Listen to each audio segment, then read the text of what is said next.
पूजनीय संत समाज, सज्जनों और देवियों, कबीर की एक प्रसिद्ध साखी है।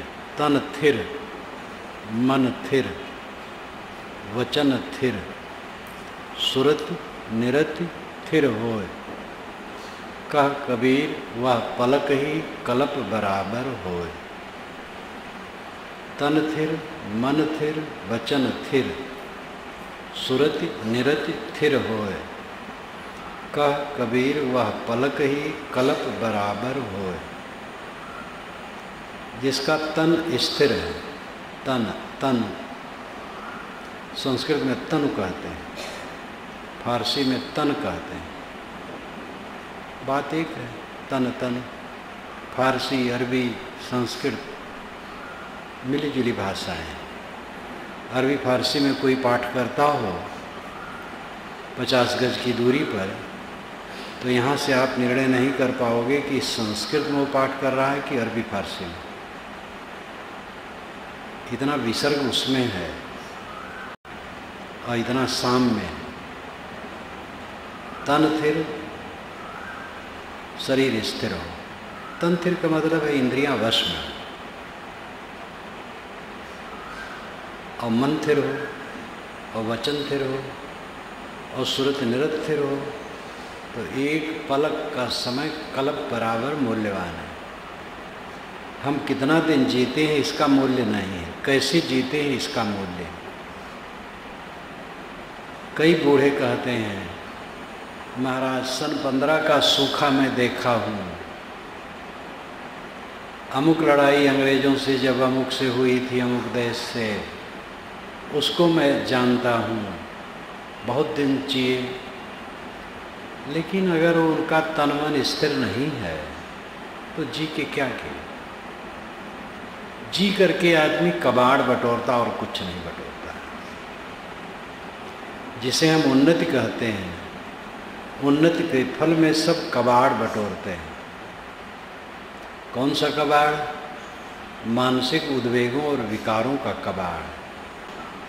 उन्नति है तन मन वचन सुरत निरत का थिर हो जाना। तो एक पलक का समय कल्प के बराबर है। ये अतिशयोक्ति अलंकार में है। पलक, आँख की पुतली जब गिरती है, पलक गिरती है, उतने को कहते हैं।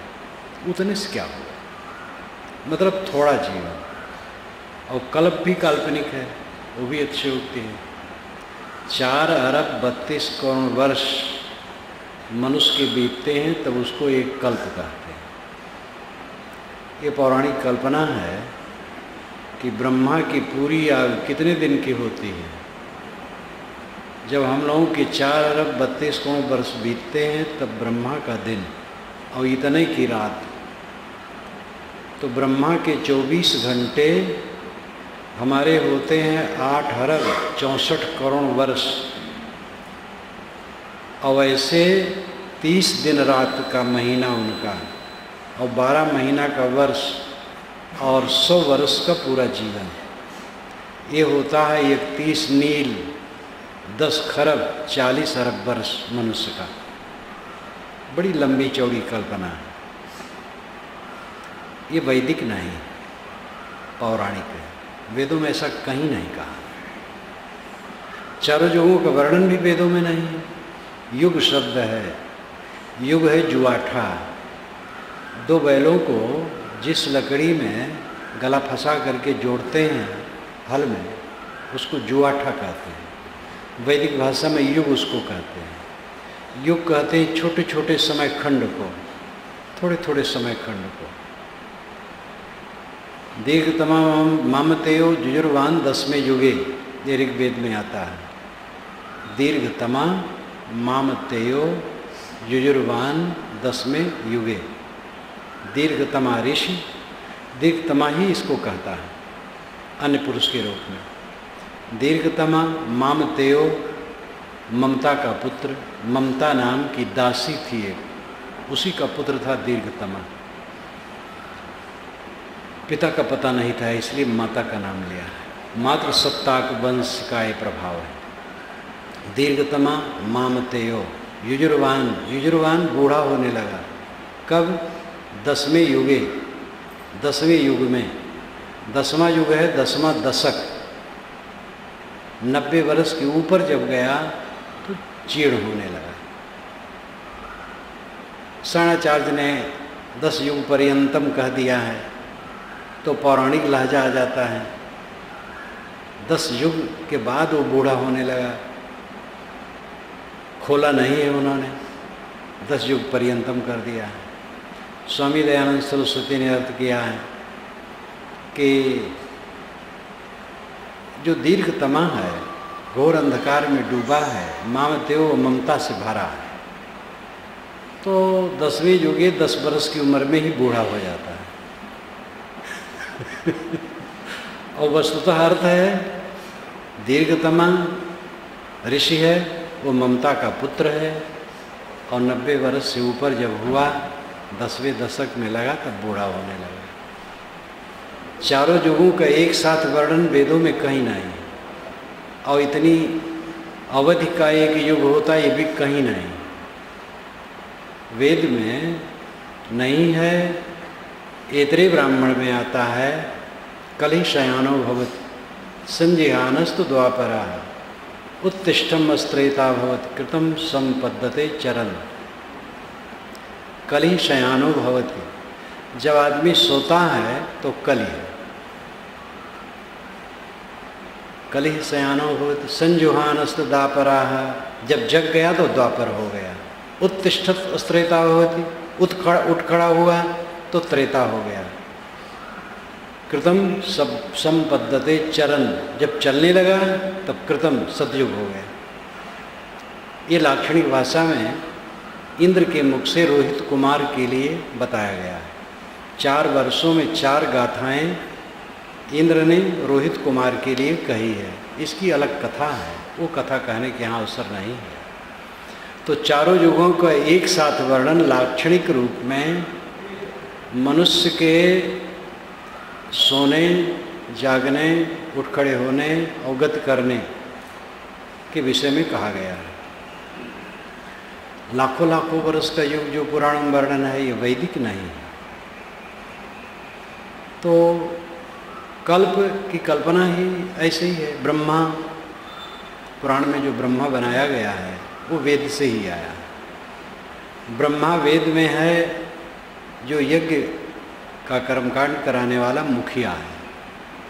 4 पुरोहित बड़े होते थे, ब्रह्मा, होता, उद्गाता, अद्धर्य। ब्रह्मा यज्ञ वेदी में एक निश्चित स्थान पर बैठ करके वो निर्देश करता था, उसी का नाम ब्रह्मा। उद्गाता जो साम गायन करता था। अद्धर्य लकड़ी, बर्तन, सब चीज़ें संपादित करे। अगर पशुवध होता है तो पशु मारे, चर्बी निकाले, मांस अलग करे, ये भी होता था। वो भी सब करे, वही अद्धर्य है। होता जो हवन करे, और इनके 3 सहायक होते थे। उसी में ब्रह्मा का सबसे बड़ा नाम है। ब्रह्मा वहीं शुरू हुआ है, तो पुराणों में ब्रह्मा सृष्टि का रचयिता माना गया है। तो कल्प की कल्पना ही कल्पना है। लेकिन उस दृष्टि से साहब कहते हैं, अतिशयोक्ति अलंकार में कहते हैं कि अगर किसी का शरीर स्थिर है, वाणी स्थिर है, मन स्थिर है, श्रुत निरत स्थिर है, तो पलक बराबर जीवन कल्प के समान है। लाक्षणिक अर्थ हुआ थोड़ा जीवन बहुत लंबा है। ऐसा जीवन जिस जीवन में अपना मन सब तरफ से सर्वथा टूटकर आत्मलीन हो गया, अब आत्मरत है, और उससे विमुख कभी नहीं होता है। जितना जिया वो बहुत है, फिर उसका भवबंधन नहीं। यही सामान्य उसका सहज अर्थ है। कल्याण का रास्ता क्या है? किसी देवता को खुश करना नहीं, किसी भगवान को खुश करना नहीं, गुरु को भी खुश करना नहीं। गुरु की हमें क्या जरूरत है? क्यों हम गुरु पीछे पड़े? अपने गर्ज से पढ़ते हैं। कोई गुरु को चाहता है? कोई नहीं चाहता। अपने गर्ज से हम गुरु को चाहते हैं। गुरु के बिना काम न होगा। कोई ज्ञान ग्रंथों से पढ़ ले, उन्मादी बना रहा है, वो धारण नहीं होगा। बिना विनयी हुए शरीर धार नदिया बहे, पाँव कहाँ ठहराए। बड़े जोर से धारा बहती है, पाँव कहाँ ठहरेगा। इसका मुझे प्रत्यक्ष अनुभव ऋषिकेश में हुआ जब पहली बार गया, शायद 67 में गया था। तो पत्थर दिखाई देते थे, लगता है कि नज़दीक है और लगता रहे कि इधर से उधर निकल जाएंगे। लोग कहे कि हाथी नहीं पार कर सकता, इतनी तेज धारा है। सलिल धार नदिया बहे, पाँव कहाँ ठहरा है। मन वासनाएं अत्यंत तीव्र हैं। जान लेने मात्र से कोई ठहर पाएगा। ठहरने के लिए श्रद्धा चाहिए, समर्पण चाहिए, साधना चाहिए और किसी वैराग्यवान बोधवान सद्गुरु का आधार चाहिए। आधार लेके, प्रेरणा लेके फिर अपना काम करना चाहिए। तो अपने गर्ज बस हम गुरु की शरण है, गुरु के लिए नहीं, अपने लिए। खास बात है अपने को ठीक करना। कठोपनिषद में जहाँ यमाचार्य ने नचिकेता को बताया, यदा पंचावतिष्ठन्ते ज्ञानानि मनसा सह बुद्धिश्च न विचेष्टत् तामाहु परमाम गतिम। यदा, जब पंचावतिष्ठन्ते ज्ञानानि, ज्ञान की 5 इंद्रियां जो शरीर में अवतिष्ठित हैं, स्थित हैं, मनसा सह, मन के सहित, बुद्धिश्च और बुद्धि भी न विचेष्ट, चंचल न हो, ताम आहु परमाम गतिम, इसे कहते हैं परम गति। किसी ईश्वर परमात्मा का नाम नहीं। 5 ज्ञान इंद्रियां, आँख नाक कान जीभ चाम और मन और बुद्धि स्थिर हो जाए, यही परम गति है। वैज्ञानिक विश्लेषण है सब। वैज्ञानिक विश्लेषण अपरोक्ष ज्ञान के विषय में वेदों में है, श्रुतियों में, उपनिषदों में है, शास्त्रों में है, पुराणों तक में है, मानस में है, जगह जगह, तुलसी वाङ्मय में है, जगह जगह। लेकिन और वाणियों से इतना आच्छादित है कि उस पर दृष्टि कम जाती है, स्थूल में ज़्यादा जाती है। किसी अखंड रामायण के पाठ में संपुट किस चौपाई का होता है? द्रवो दशरथ अजिर विहारी। दशरथ के आंगन में खेलने वाले राम, द्रवित हो जाओ, कृपा कर दो, हमें सब कुछ दे दो। कहीं संपुट में ये चौपाई नहीं आती है, कर्म प्रधान विश्व रचि राखा, जो जस करे सो तस फल चाखा। कहीं नहीं, कोई संपुट इसको नहीं रखता। इसको संपुट रखना हो तो अखंड पाठ की जरूरत ही नहीं। तो मनन चिंतन करे, कल्याण करे, अखंड पाठ करके हल्ला करने की क्या जरूरत है? वो तो इसलिए हल्ला किया जाए तो भगवान खुश हो जाए और द्रवित हो जाए, कुल दे दे। तो हीरे मोती शास्त्रों में जगह जगह बिखरे हैं, और शास्त्र के प्रमाण में चलोगे भटक जाओगे। शास्त्र से सार लो तब कल्याण होगा। स्वामी शंकराचार्य ने भी कहा, शास्त्रानुवर्तनम तक्ता, देहानुवर्तनम तक्ता, शास्त्रानुवर्तनम तक्ता, स्वाध्यास अपनयम कुरु। शास्त्र का पुछलग्गू न बनो। लोकानुवर्तनम तक्ता, लोक का अनुवर्तन छोड़ दो, दुनिया के पीछे न छोड़ो। दुनिया क्या कहती कहने दो। लोकानुवर्तनम तक्ता, तक्ता देहानुवर्तनम, देह को मोटवाने, इसको साज सज्जा से सजाने और अमर रखने की तृष्णा छोड़ो। इसको खाना पानी थोड़ा दो, काम लो कल्याण का।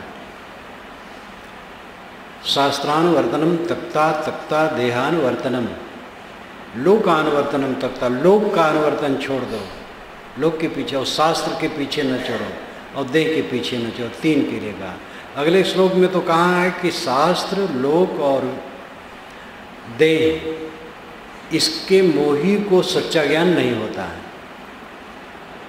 ये जगह जगह समय समय से सब बड़े बड़े परंपरावादी कहे हैं।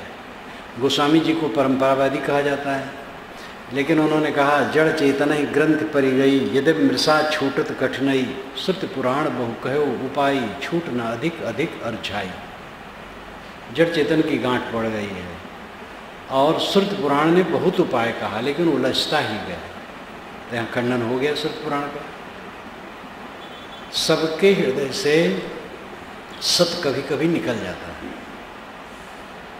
इसलिए पारखी बन करके समझने ही से ही तो होगा।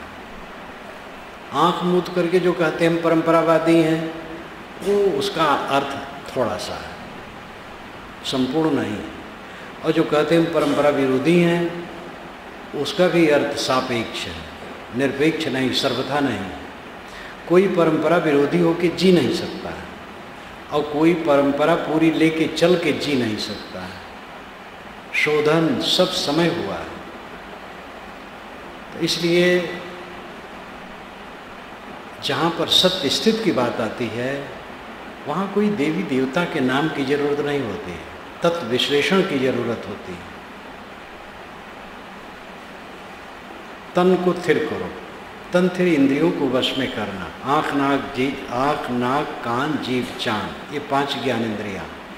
हाथ पैर टट्टी पेशाब की जगह और मुख, ये 5 कर्म इंद्रियाँ हैं। इनको संयत रखो। पूर्ण कल्याण के लिए शुद्ध ब्रह्मचर्य का पालन करो।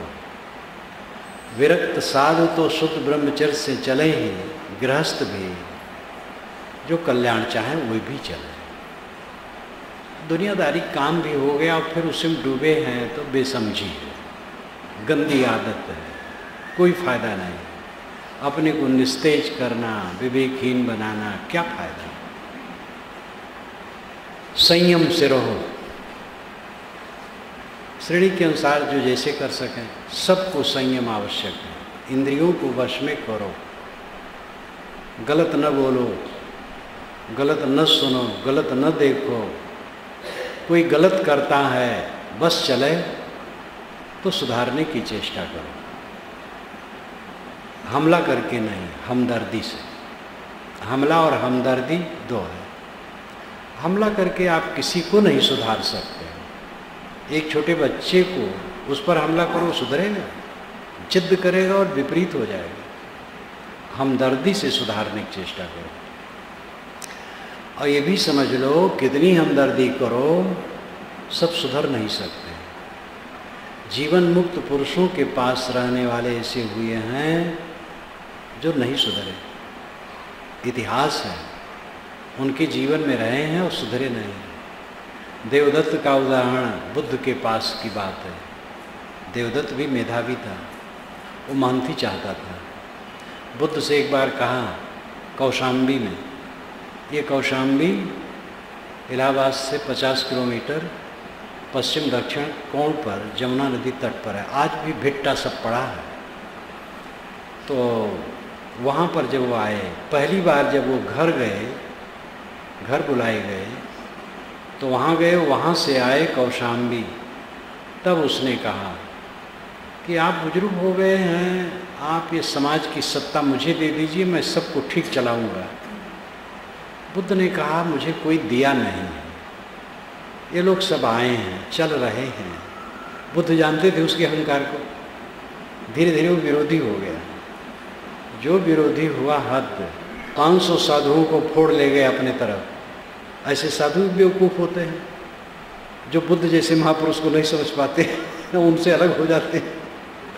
फिर पीछे धीरे धीरे लौटे भी, और वो घोर विरोध में रहा। अजात शत्रु का साथ करके मगध में बुद्ध को मिटाना चाहा, और अजात शत्रु बुद्ध को भी मानता था। तो अंत में वो बहुत बीमार हुआ है और क्लेशित हो करके चला है।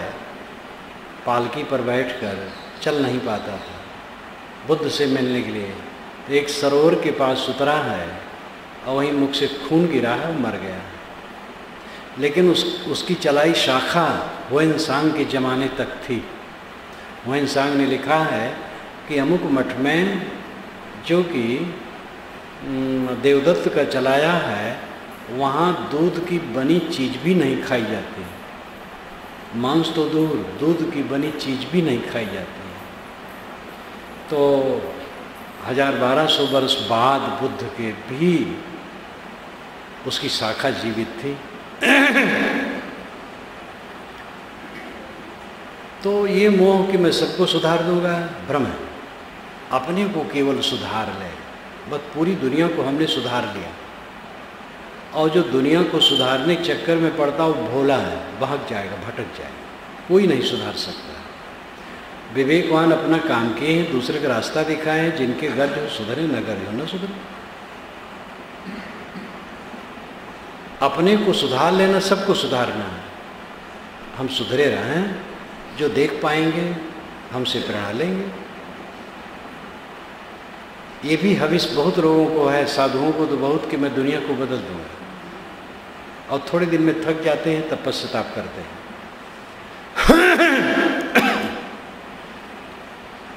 अपनी इंद्रियों को अपने बस में करो, वाणी को अपने बस में करो। वाणी को बस में करना और जरूरी है। बिला वजह बोलना, कट बोलना, ईर्षा द्वेष पूर्वक बोलना, अहंकार पूर्वक बोलना, वाणी छोड़ दे अभिमानी। साहब ने कहा अभिमानी वाणी छोड़ दे, नम्र हो जाए। आदमी जितना विवेकवान होता जाता है उतना नम्र होता जाता है, उतना मौन होता जाता है। तो वाणी संयमित हो, तन थिर, मन संयमित हो। मन मुख्य, मन संयमित होगा तो वाणी संयमित होगी, इंद्रियां संयमित होंगी। और इंद्रियां और वाणी संयमित होगी तो मन संयमित होगा। एक दूसरे को बल देते हैं। जिसके मन में शांति है तो वाणी व्यर्थ नहीं बोलेगा, जो वाणी व्यर्थ नहीं बोलेगा उसके मन में शांति रहेगी। व्यर्थ बोलेगा पश्चाताप करेगा, चित्त जलेगा। संयम से बोलेगा, चित्त में कोई ठोकर नहीं होगा। हमारे ही मन वाणी कर्मों की क्रियाएं प्रतिद्वंद के रूप में हमारे सामने आती, प्रतिक्रिया के रूप में। जोर से चीज खींचो तो अगर टूट जाए तो बड़े जोर से गिरोगे। बंदूक जब सिपाही चलाते हैं तो इस सीने के ऊपर दाहिने तरफ रख करके, यहाँ थोड़ा मुलायम होता है और दिल इधर नहीं होता, इधर होता है, यहाँ रख करके और आगे बल दे करके तब घोड़ा दबाते हैं। क्योंकि जैसे घोड़ा दबाते गोली निकलती तैसे वो पीछे ढकेलता है। ढील होके खड़ा होके करें तो पीछे गिर जाएंगे। जितना बल होता है उतना प्रतिबल होता है, जितना क्रिया होती है उतनी प्रतिक्रिया होती है। जैसे बिंब होता है वैसे प्रतिबिंब होता है, जैसे ध्वनि होती है वैसे प्रतिध्वनि होती है। ये चारों वैज्ञानिक तथ्य हैं। ध्वनि की प्रतिध्वनि, बिंब का प्रतिबिंब, क्रिया की प्रतिक्रिया, बल का प्रतिबल। हमारे जीवन में अगर असंयत वाणी, मन और क्रियाएं सब होंगी तो हम शांत नहीं रहे। तथागत ने धम्मपदम में कहा है, गतध्वनो विशोकस्य विपमुक्तस्य सब्बदि सब्बगंध पहीणस्य परिलाहो न विच्यति। गतध्वनो, जिसका अध्वन खत्म हो गया। अध्वन का अर्थ है रास्ता। अध्वन समय को भी कहते हैं, लेकिन ज़्यादा अर्थ है रास्ता। यहाँ अर्थ है रास्ता। गतध्वनो, गत अध्वन, रास्ता समाप्त हो गया। रास्ता समाप्त होना क्या है? मन शांत हो गया। मन में गहरी शांति, कोई लालसा नहीं। किस चीज़ की लालसा? पूरा संसार माटी है और कुछ नहीं। शरीर माटी है, इस माटी के लिए कुछ बाहरी माटी का उपयोग है सब माटी। विवेक पूर्वक उसका उपयोग करना है और लालसा कुछ रही नहीं गई। जो हमारा परम प्यारा और प्रीतम है वो आत्मा है, बाकी सब माटी है। तो कौन सी लालसा? वासना बुझ गई, गतध्वनु, रास्ता समाप्त हो गया। विशोकस्य, वो शोक रहित हो गए। पाली में शा नहीं है, सा है। विशोकस्य, पाली सरल भाषा है, संस्कृत का सरल है। कुछ लोग कहते हैं पहले पाली ही थी, उसे संस्कृत को शुद्ध किया है। कुछ लोग कहते हैं संस्कृत पहले थी और पाली उससे टूट के बनी।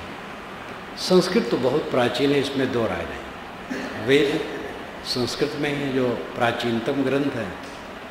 विशोकस्य, विशोकस्य, जिसका रास्ता तय हो गया, शोक उसका मुक्त हो गया। जब तृष्णा ही बुझ गई तो शोक किसका? क्या घाटा होगा, क्या नुकसान होगा, क्या बिछुड़ जाएगा? कौन सा नुकसान होगा? जहाँ कुछ है ही नहीं है मेरा, वहाँ नुकसान क्या होगा? भ्रम है। भ्रम से हमारे दिमाग में समस्याएं नाचती हैं। भ्रम मिट जाए, समस्या कुछ नहीं। गतध्वनु विशोकस्य, विप्र मुक्तस्य सब्बदि, सब्बदि सब तरफ से, विप्र मुक्तस्य, विप्र मुक्तस्य, अच्छी तरह से मुक्त हो गया। सब तरफ से रस्सियाँ उसकी कट गई, कोई बंधन नहीं। सब गंध पहिणस्य, सर्वग्रंथ प्रहीणस्य संस्कृत में हो जाएगा। सारी ग्रंथियाँ प्रहीण हो गई, नष्ट हो गई। सारी ग्रंथियाँ मन की कट गई। राग, द्वेष, कलह, कल्पना, जितनी गांठें मन की थी सब चूर्ण हो गई। परिलाहो न विद्यते, संस्कृत में हो जाएगा परिदाहो न विद्यते, उसको जलन नहीं होती, ताप नहीं होता। रास्ता तय हो गया, शोक से मुक्त हो गया, सब तरफ से मुक्त है और सारी ग्रंथियाँ कट गई हैं, उसके चित्त में दाह नहीं होता। ये अपनी कमाई है। इस कमाई पर कितने लोगों का ध्यान है? बाहर की कमाई पर केवल ध्यान है। बाहर की कमाई का तिरस्कार नहीं किया जा सकता। रोटी पानी, कपड़े लत्ते, घर द्वार, सबको जरूरत पड़ती है। गृहस्थ को, विरक्त को, सबको।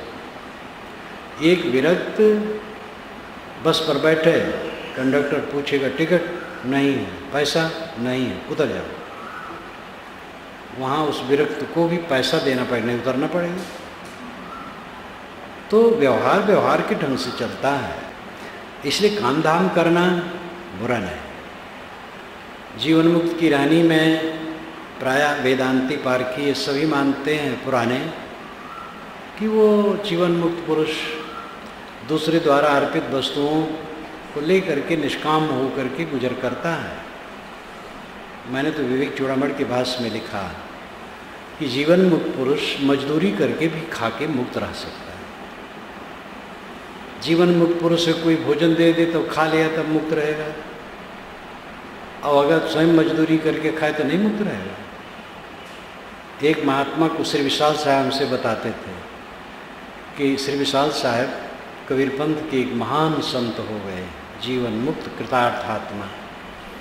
उन्होंने कहा कि एक संत थे तो स्टेशन से थोड़ी दूर पर रहते थे, एक बांबी जैसा बना के रहते थे और छोटा स्टेशन था, मुसाफिर थोड़े उतरते थे, लेकिन वो सामान्य कपड़े में आ जाएं स्टेशन पर, प्लेटफार्म पर, और मुसाफिरों की गठरी उठा करके इधर से उधर ले जाए, कर दे, थोड़ा सा पैसा मिल जाए।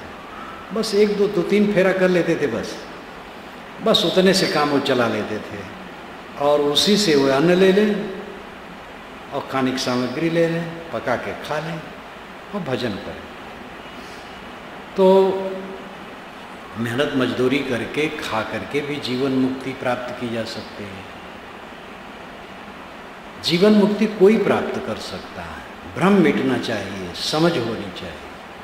भ्रम इतना छाया है, जिंदगी भर आदमी भ्रम में जीता है और समझता हम ज्ञान में जीते हैं, सत्य में जीते और भ्रम में जीता है।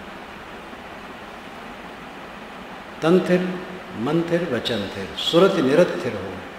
सुरत निरति, शब्द सुरत निरति, इसका विविध ढंग से अर्थ है और मान्यताओं का अंतर होने की वजह से अपने अपने ढंग से लोग अर्थ करते। जैसे द्वा सुपर्णा, वेद का प्रसिद्ध मंत्र। तो द्वासुपर्णा में वो एक ईश्वर है, एक जीव है अर्थ करते हैं, और जो वृक्ष है वो प्रकृति है। ये त्रैतवाद जैसे स्वामी दयानंद करते हैं, लेकिन वेदांती ऐसा नहीं करते। द्वासुपर्णा विवेकानंद स्वामी ने लिखा है कि वो पक्षी देख रहा था, दूसरा पक्षी बैठा है, देखा अरे तो मेरी छाया है, मैं ही हूँ, तो दूसरा पक्षी नहीं रहा, खींच खांच करके। तो वेदांती दूसरे ढंग से करते हैं, कोई कैसे करता है। तो जो प्रसिद्ध मंत्र होते हैं उसमें खींच खांच बहुत चलता है, क्योंकि दर्शनों का विचार अंतर रहता है, विश्वासों में अंतर रहता है, और अपने विश्वास को पूर्व महापुरुषों के वचनों के फ्रेम में सब कसना चाहते हैं, और यही सार अर्थ है। वेद यही कहता है, कबीर यही कहते हैं। जो कबीर कभी नहीं कह सकते वो कबीर के मुख से कहलवाया गया, और जो वेद कभी नहीं कह सकता वेद के मुख से कहलवाया गया। वेद कभी नहीं कहते हैं कि अधिज और स्त्रियों को ज्ञान का अधिकार नहीं, कहीं नहीं, चारों वेदों में एक पंक्ति नहीं। एक पत्रकार आए यहाँ राजकोट में, बहुत विस्तृत साक्षात्कार लिए, ऐसे भोपाल में भी। तो जब मैंने इसे कहा तो कहे कि बिल्कुल नहीं, कहे बिल्कुल नहीं, कहे लिखो, बिल्कुल बेरोक टोक लिखो। चारों वेदों में एक लाइन नहीं है जिसमें लिखा हो कि स्त्री का अधिकार ज्ञान में नहीं है और अब्राह्मण का अधिकार नहीं है। लेकिन आश्चर्य है कि वेद के महान पक्षधर जो आज कहलाने वाले हैं, स्वामी दयानंद सरस्वती नहीं, दूसरे लोग, वह कहते हैं स्त्री का और शूद्र का वेद में अधिकार ही नहीं, ये श्रुति वचन है। तब जब उदाहरण देने लगते तो अस्मृत का देते हैं, नाम लेते हैं श्रुति का, प्रमाण देते हैं स्मृत का। ये गोलमाल। अस्मृत तो संकुचित पंडितों की लिखी हुई है, और श्रुति ऋषियों के वचन है, श्रुति में कहीं नहीं। श्रुति में सब पर समान अधिकार की बात कहेगी, सबका समान अधिकार है। तो श्रुति निरत पर भी ये डॉक्टर राम कुमार वर्मा मुझसे कहते थे, लखनऊ के मिश्र बंधुओं से बातचीत हुई तो उन्होंने कहा मैं कबीर पर लिखना चाहता हूँ, लेकिन श्रुति नृत्य को समझ नहीं पा रहा हूँ। तो मैंने 3 घंटा श्रुति नृत्य पर कहा। वर्मा जी मुझसे कहते थे, चाहे श्रुति में कहते हों, विद्वान तो थे, विद्वान और श्रुति में भी कहते हैं, लेकिन योग तो थे ही। राम कुमार वर्मा कबीर पर बोलते थे तो अपने ढंग से सही, धारा प्रवाह सरस्वती उनके कंठ से बहती थी, ऐसे अजय प्रसाद द्विवेदी। तो श्रुति नृत्य, शब्द श्रुति नृत्य का अपने अपने ढंग से लोग अर्थ करते हैं, लेकिन वैज्ञानिक ढंग से अर्थ यह है, जो निर्णय वचन है वो शब्द।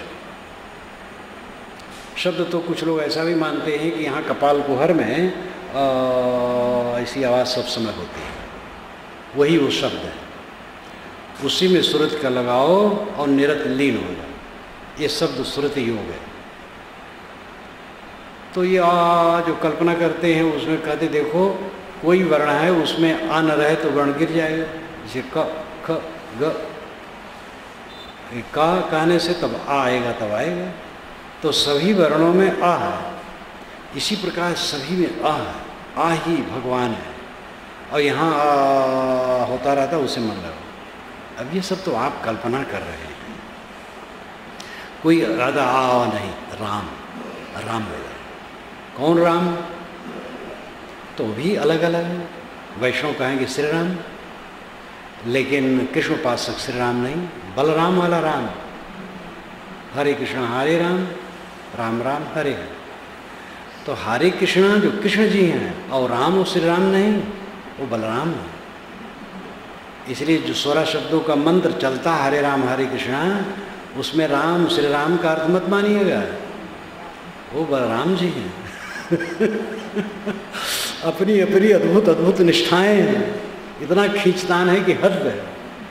तो शब्द में भी कोई शब्द ब्रह्म मानते, वैयाकरण लोग मानते हैं कि शब्दों को पढ़ना, धातु प्रत्यय इत्यादि का विश्लेषण करना, ये शब्द ब्रह्म की उपासना है, और यही करते रहो बस मोक्ष है। और संगीत वाले कहते संगीत ही ब्रह्म है, स्वर ही ब्रह्म है, और उसी की उपासना में लीन रहो, बस ब्रह्म है। एक बहुत बड़े चित्रकार गोंडा जिला के मनिकापुर बाजार में थे, आजीवन अविवाहित, बड़े दिव्य, और वो चित्र बनाते थे बहुत बढ़िया। अकेले रहते थे घर में, साफ सुथरा, मौन शांत। उनसे अपने बीजक टीका के ऊपर चित्र बनवाने के लिए मैं गया तो बातचीत हुई। गीता प्रेस के कई चित्रों की आलोचना करते थे लोग, बड़ा फुहर बना करके अश्लील कर देते हैं, गंभीर, वो बहुत गंभीर बनाते थे, स्वयं सदाचारी थे।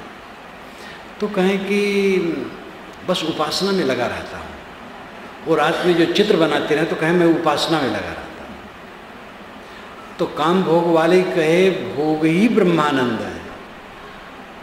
तो बड़ा बड़ा रोग है, शब्दों का जाल इतना है कि शब्द को भी खींचते हैं सब अपनी अपनी तरफ।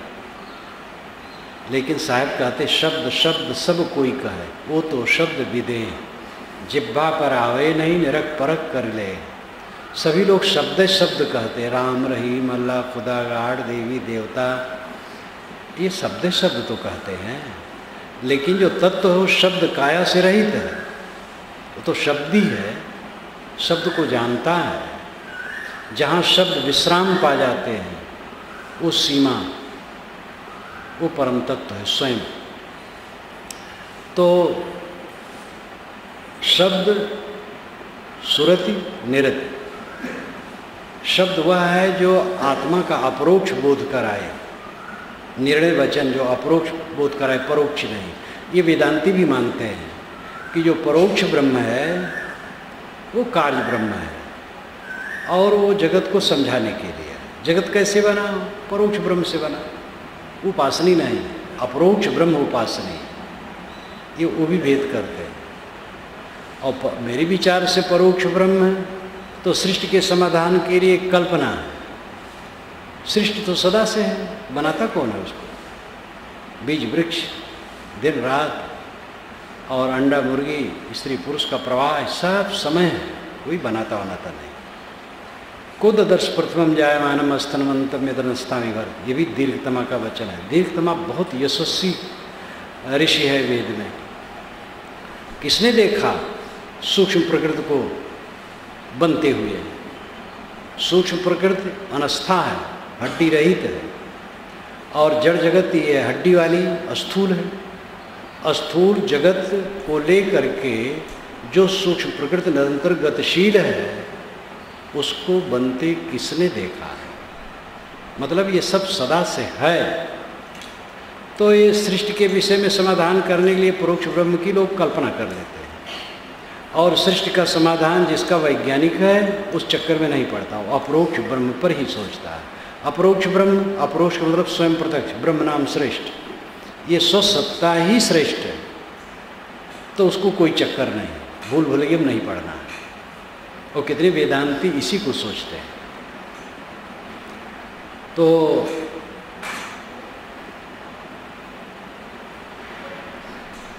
अपरोक्ष ब्रह्म आत्मा, स्वस्वरूप का बोध जिस वाणी से हो वो शब्द है, वही शब्द का आदर है। सार शब्द मत लीजिए, शब्द शब्द बहु अंतरे, सार शब्द मत लीजिए। कहें कबीर जहाँ सार शब्द नहीं, दृग जीवन सो जीजे। 2 2 4 ये सार शब्द है, 2 2 5 सार शब्द नहीं। स्वामी शंकराचार्य ने कहा उपनिषद भाष्य में कि श्रुतियों के सैकड़ों वचन परस्पर विरुद्ध है। जो परस्पर विरुद्ध है उसका समाधान विवेक से ही संभव है। इसलिए शास्त्र में लिखा है माना नहीं जा सकता है, संस्कृत में हो तो इसलिए मान लिया जाएगा। वाम मार्ग की सारी पुस्तकें संस्कृत में है, जिसमें लिखा पीत्वा पीत्वा पुनः पीत्वा यावत पतित भूतले। शराब पियो पियो पियो जब तक जमीन पर न गिर जाओ, और जब पी करके 5 बार गिर गए जमीन पर, पुनर्जन्म न विद्यते, फिर पुनर्जन्म नहीं होगा। खूब भुनाया सब लोगों ने अपने अपने ढंग से। तो संस्कृत में लिखने से सही हो जाएगा, संस्कृत में गाली दी जाए तो सही हो जाएगी। संस्कृत में जो वेदांत है वशिष्ठाद्वैतवादी कहाँ मानते हैं, और विशिष्टाद्वैत का संस्कृत में ग्रंथ वेदांती नहीं मानते हैं। आर्य समाजी स्वामी दयानंद सरस्वती दूसरे के संस्कृत ग्रंथों के नाते थोड़े मान लेते हैं, नहीं मानते हैं। पुराण सब संस्कृत में है और स्वामी दयानंद कहते हैं पुराण सब फूंक देना चाहिए। तो संस्कृत में होने से कोई भाषा, संस्कृत एक भाषा है, उसमें गाली दी जा सकती है, आशीर्वाद दिया जा सकता है। निर्णय वचन हो किसी भाषा में, संस्कृत में हो, हिंदी में हो, गुजराती में हो, पाली में हो, बंगला में हो, अरबी फारसी में हो, निर्णय वचन है वही गुरु वचन है, वही सार शब्द है। तो जिससे सब बंधन कट करके, सब भ्रम कट करके आत्मबोध हो, आत्म संतोष की तरफ निर्देश मिले, वो सब उसमें सुरति लगावे, मन दे, उस पर मनन चिंतन करे, निर्णय वचनों को आदर दे, जिससे निर्णय हो, भ्रांति कटे, जगत के विषय में निर्णय, आत्मा के विषय में निर्णय, समाज के विषय में निर्णय। निर्णय हर जगह है। अभी जात पात का है तो निर्णय नहीं है, बस पिछलग्गू बन गए जात पात की कल्पना से, ये छोटे हैं, ये बड़े हैं, पवित्र है, अपवित्र है, ये निर्णय नहीं है, ये जड़ मान्यता है। कोई संप्रदाय मोक्ष का रास्ता है, कोई संप्रदाय मोक्ष का रास्ता नहीं, कोई आस्तिक कोई नास्तिक है, ये जड़ता है, ये मान लिया गया है, निर्णय नहीं है। निर्णय तो है जो सत में स्थित हो, जिसमें शांति हो, तृप्ति हो, जो अपने आनंद में हो, क्लेश रहित हो, वो सफल जीवन है। क्या मानता है क्या नहीं मानता उसका क्या मूल्य है? जो जलता है चित्त से, बहुत भगवान भगवान कहता है, क्या हो ज्ञानी है। और जो शीतल है, शांत है, भगवान भवानी कुछ नहीं कहता, वो सबसे बड़ा है। लेकिन लोग पक्षपाती हैं, जड़ है, झगड़ा करते रहते हैं। सुरति निर्णय शब्दों में लगे और निरत नाम लीनता, लक्ष्य में लीन हो जाना। सुरत निरत स्थिर होए, सुरत निरत हो जाए। पहले तो शब्दों से निर्णय कर ले, फिर सुरत निरत हो जाए। निरत नाम लीन, सुरत का अर्थ है चित्तवृत्ति, चित्तवृत्ति लीन हो। कुछ लोग मानते हैं कि सुरति जीव है और कोई अलग ब्रह्म है, उसमें वो लीन हो जाए। जीव सुरति नहीं है। जीव कहो, आत्मा कहो, ब्रह्म कहो, जो दृष्टा है वही ज्ञाता है, बोधा है, साक्षी है, मनता है और निर्णय करता है। वह सुरति नहीं है। सुरत तो मनोवृत्ति है, मनोवृत्ति काम चलाऊ है, जगत की तरफ प्रवाहित है, उसको आत्मा की तरफ लौटा करके आत्मस्थित होना चाहिए। वो जीव या आत्मा कैसे हो जाएगा?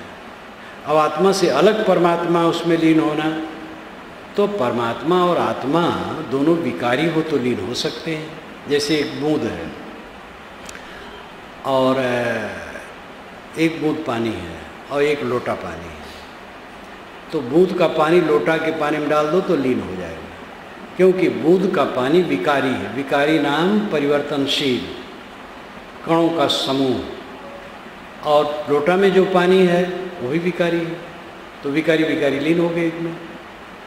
और आप कल्पना करो, दो पत्थर की गोलियां इकट्ठी कर दो तो एक दूसरे में लीन नहीं हो सकते, क्योंकि दोनों ठोस हैं।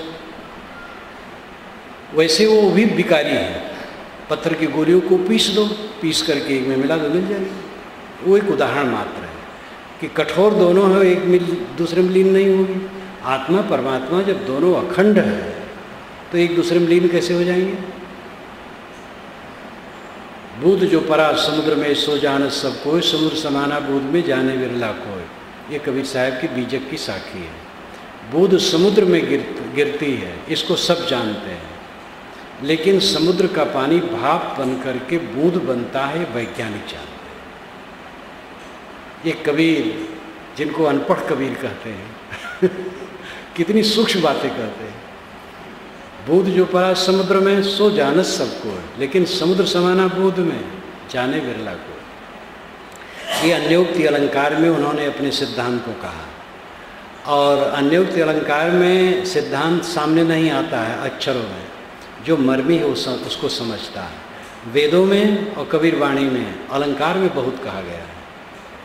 तो बूंद आत्मा, समुद्र ब्रह्म, आत्मा ब्रह्म में लीन हो गया है, सब कहते हैं। साहब कहते हैं समुद्र समाना बोध में ब्रह्म जीव में समाया है ऑलरेडी। जीव ब्रह्म में लीन हुआ होगा, ये कल्पना हुई क्यों पढ़ते हैं? ब्रह्म जीव में ऑलरेडी समाया। ब्रह्म कहाँ है? कहीं नहीं बता पाओगे, और जीव तो स्वयं बोल रहा है, तो ये कहीं कहाँ समाएगा? अरे जिस महत्व को तुम समझते हो, जिसके महत्व को, ब्रह्म को, वो ब्रह्म जीव में पहले समाया। तो कहने का तरीका है, मतलब जीव ब्रह्म है, कहाँ खोजते हो बाहर? इसको बिरला कोई समझेगा कि जीव में ब्रह्मत्व ऑलरेडी है, सब समय स्वाभाविक है। स्वामी शंकर बारंबार ही कहते हैं जीव ब्रह्म ही ना पराहा, जीव ब्रह्म ही है, दूसरा नहीं। प्रत्येक भिन्न तो रटते रहते हैं। अंतरात्मा से अभिन्न ब्रह्म है, स्व से अभिन्न ब्रह्म है। तो परोक्ष में भटकने वाले भटकते रहते हैं और सदा रहेंगे। जो समझ पाए वो समझे कि बाहर कुछ मिलेगा नहीं, और लीन होने की बात, बुद्ध समुद्र में लीन होने की बात, ये बहुत ऊपरी ढंग से समझने की जरूरत है। निर्विकार वस्तु किसी में लीन नहीं होती है। इसीलिए पतंजलि महाराज का निर्णय बहुत साफ है। पुरुषार्थ शून्यानाम गुणानाम प्रतिप्रसव कैवल्यम स्वरूप प्रतिष्ठा व चित्त शक्तिरित, ये योग दर्शन का अंतिम सूत्र है। पुरुषार्थ शून्यानाम, जिसका पुरुषार्थ शून्य हो गया। पुरुषार्थ का मतलब पुरुष का प्रयोजन, पुरुष का मतलब है आत्मा। पुर उष, ये दो पदों से पुरुष शब्द बनता है। पुर नाम आगे, उष नाम जलाना, जो ज्ञान प्रकाश आगे आगे करता रहे, वो आत्मा पुरुष है। चाहे स्त्री के देह में हो, चाहे पुरुष के देह में हो, चाहे नपुंसक के देह में, सब में पुरुष हो। और उसका अर्थ प्रयोजन क्या है? दुख से बिल्कुल छूट जाना। ये पुरुषार्थ शून्य हो गया, यानी दुख से बिल्कुल छूट गया। अब शोक नहीं रह गया। जिसके जीवन में हर्ष और अमर्ष नहीं रह गए, वो पुरुषार्थ शून्य हो गया। अनुकूलता और सम्मान पाने पर हर्ष, प्रतिकूलता और अपमान पाने पर अमर्ष होता है। और जिसको दोनों सम हो गए, क्लेश मिट गया, क्लेश रहित चित्त, ये पुरुषार्थ शून्य अवस्था है। पुरुषार्थ शून्यानाम गुणानाम, फिर गुणों का प्रतिप्रसव हो गया। सतरजतम, ये तीनों गुण जीव के लिए, पुरुष के लिए, आत्मा के लिए सृष्टि रचते थे। तो अब जब आत्मा ही उदास हो गया तो गुण प्रतिप्रसव किया, उलट गया, शांत हो गया। अब वो प्रसव नहीं कर पाएगा, सृष्टि नहीं बना पाएगा आत्मा के लिए। ये भी अलंकारिक भाषा में कथन है। पुरुषार्थ शून्यानाम गुणानाम प्रतिप्रसव कैवल्यम, तब क्या होगा? कैवल्यम, अकेलापन। यहाँ लीन होना नहीं, किसी में लीन होना नहीं, कैवल्यम। स्वरूप प्रतिष्ठा व अथवा स्वरूप प्रतिष्ठा हो गई। स्वरूप प्रतिष्ठा, स्वनाम खुद, रूप नाम पदार्थ, प्रतिष्ठा नाम स्थित, अपने पदार्थ में स्थित हो गए। वह चित्त शक्ति, अथवा ये कह लो चेतन सत्ता मात्र आ गया। तीन शब्द, कैवल्यम, स्वरूप प्रतिष्ठा, चित्त शक्ति। चित्त शक्ति, चित्त चेतन, चेतन सत्ता मात्र रह गया, किसी मिलने की बात नहीं। कैवल्य दशा मिलना नहीं होता, अद्वैत दशा मिलना नहीं होता। अद्वैत तो मतलब है मन से द्वैत खड़ा है, मन शांत हो गया, अकेला रह गया, अद्वैत हो गया। तो सुरति चित्त वृत्ति है, निरत आत्मा में लीन हो जाना। आत्मा में लीन होने का अर्थ यह है चित्त शांत हो जाए। चित्त कोई द्रव्य नहीं है कि जो आत्मा में लीन हो, और आत्मा कोई विकारी पदार्थ नहीं कि वो आके उसमें लीन हो जाए। इसको भी समझना चाहिए। शब्द, इसीलिए शब्द समर्थ नहीं होते हैं। शब्द का जो मर्मी होता वही बता सकता है, नहीं तो स्थूल अर्थ करके लोग खूब भटकते हैं। आत्मलीन हो, यहाँ ये भी कहा जाता है कि जब मन इंद्रियां सब आत्मा में लीन हो गई तो ये हाथ पैर नाक कान सब आत्मा में लीन हो जाएंगे। इसका मतलब है मन शांत हो गया, इंद्रियां शांत हो गई, सब शांत हो गया, बस आत्मा अपने आप रह गया। यही आत्मा में लीन होना है। गुरु की शरण में जाने मतलब क्या है? गुरु के पैर के नीचे पड़े रहना। लाक्षणिक अर्थ है कि गुरु के पास रहना, गुरु का निर्देश लेना, पास भी सब हर समय नहीं रह सकते, अलग अलग भी रहते हैं, लेकिन गुरु के प्रति निष्ठा है, निर्देश है, अदब है, लिहाज है और सद्गुण ग्रहण की चेष्टा है, तो अलग रह करके भी वह मानो गुरु के पास है। तो सुरत निरत स्थिर हो गए, सुरति निरत हो गई, मन आत्मलीन हो गया। कहा कबीर वह पलक ही कल्प बराबर हो। साहब कहते हैं पलक का समय कल्प के समान मूल्यवान है। मतलब थोड़ा समय बहुत है, कोई शांत हो के जीता है, थोड़ा जीवन बहुत है। जो बचा हुआ जीवन है उद्वेग शून्य हो के जियो, दुखहीन हो के जियो। दुखहीन होकर के जीने में सब समर्थ है। जवानी को स्थिर करने में कोई समर्थ नहीं है, शरीर को स्थिर रखने में कोई समर्थ नहीं, तो बूढ़ा होकर मरेगा। बूढ़ा होने के पहले भी मरेगा, कभी भी मर जाए। दूसरे प्राणी पदार्थों पर सुबस्ता बिल्कुल नहीं की जा सकती है। जिन भोगों के लिए हमारी लालसा है, हमारी बेवकूफ़ी के अलावा कुछ भी नहीं, वो अपने बस में कभी हो ही नहीं सकते, किसी के नहीं हुए, हमारी क्या होगी। अपने को अपने बस में करना अत्यंत सरल है। अहंकार कामना छोड़ दो, अपने बस में हो। तो इसलिए सुरत निरत हो, जिसकी सुरति मनोवृत्ति आत्मरत हो गई, वो स्थिर हो गया। और उसका थोड़ा जीवन बहुत है, जितना जीवन है मधुमेह है, अगाध अमृत है, तृप्त स्वरूप है, उसका अनुभव भिन्न होता है।